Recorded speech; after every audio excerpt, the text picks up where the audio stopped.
In the run-up to the 2022 elections, NCIC undertook conflict hotspots mapping, which was a study whose finding indicated resurgence of organized criminal gangs, which has become a serious concern, with these groups increasingly active in various counties across the country.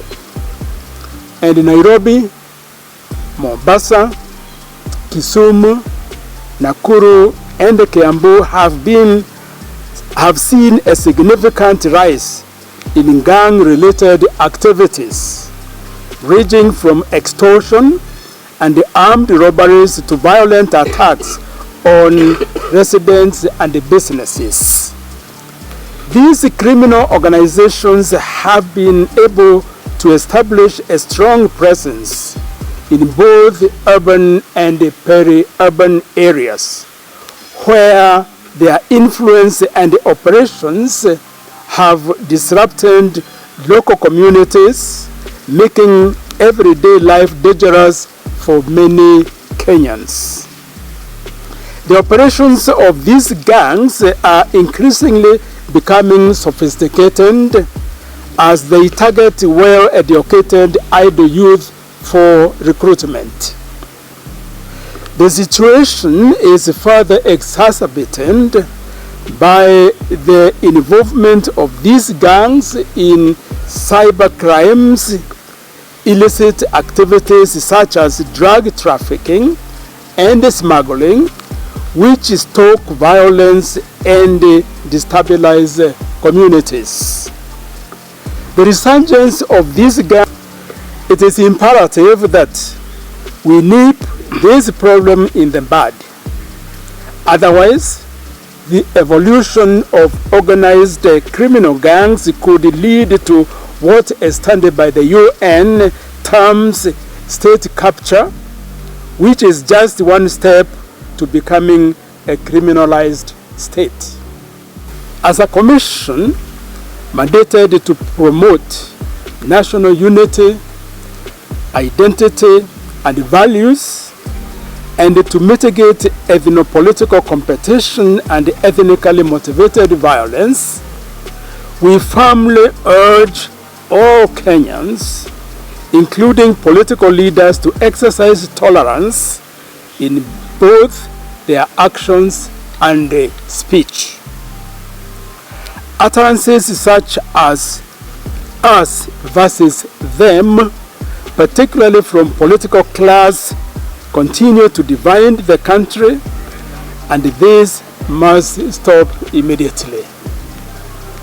It is imperative that we all protect and safeguard the peace and cohesion Kenya has worked tirelessly to build over the last 6 decades.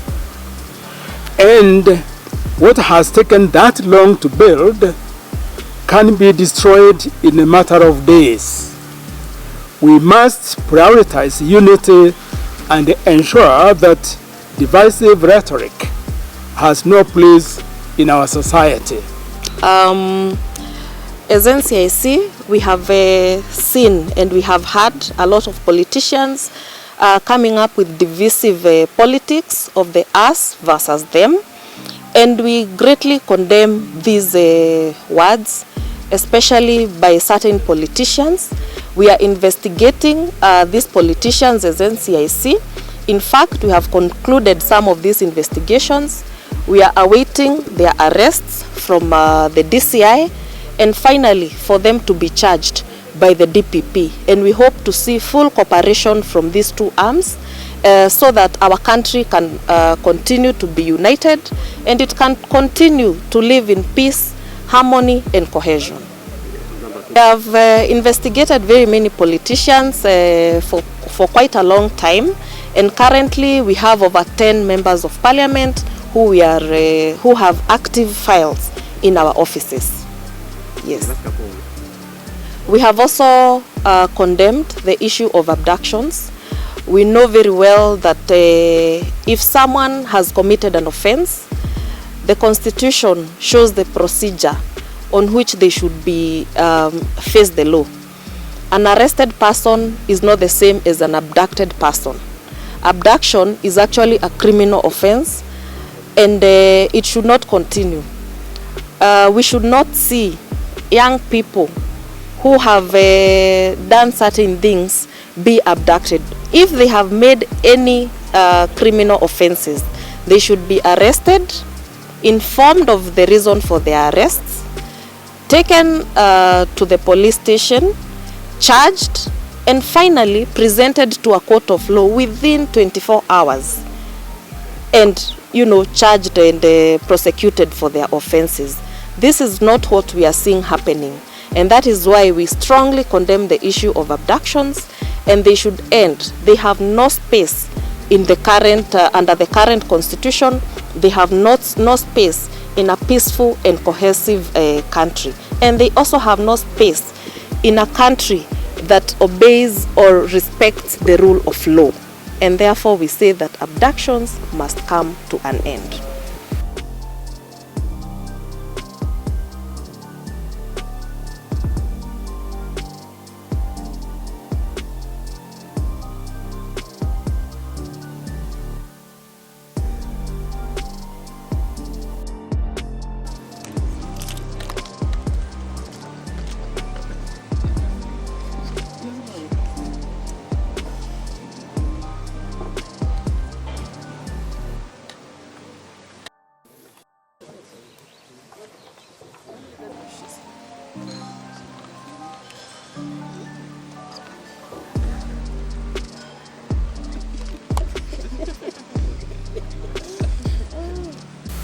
Twina ateti aingĩ mũno, actually ni more than 10.